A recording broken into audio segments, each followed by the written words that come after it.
hay'adda shaqaalaha Soomaaliland ayaa howlgaltayeynta iyo tirinta shaqaalaha dawladda ka bilowday magaalada Laascaanood ee xarunta gobolka Sool iyadoona halkaasi lagu daafuray mashruuca diiwaangelinta shaqaalaha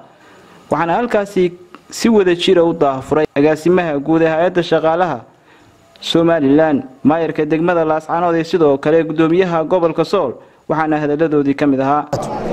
anagu hay'adda shaqaalaha waxaan maanta ka furnay shaqadii hay'adda shaqaalaha ee hay'ad madax tirsiga tirakoobka shaqaalaha iyo tayeynta anagoo ka soo shaqeynay gobolada Soomaaliland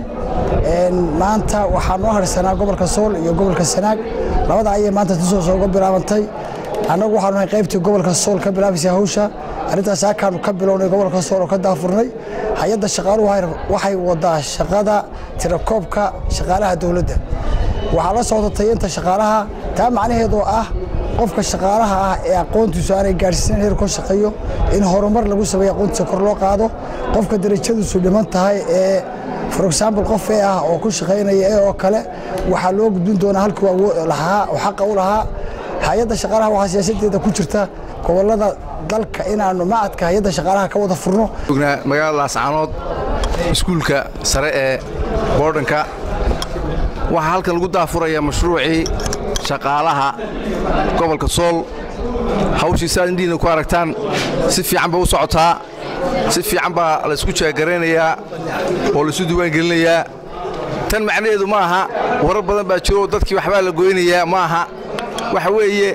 shaqaalaha aqoontooda in kor loo qaado gobolka Sool xaruntiisa Laascaanood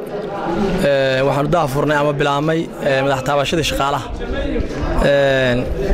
kulley warka waa haysaan baan u malaynayaa waxay ku salaysan tahay saddex qodob oo kaliya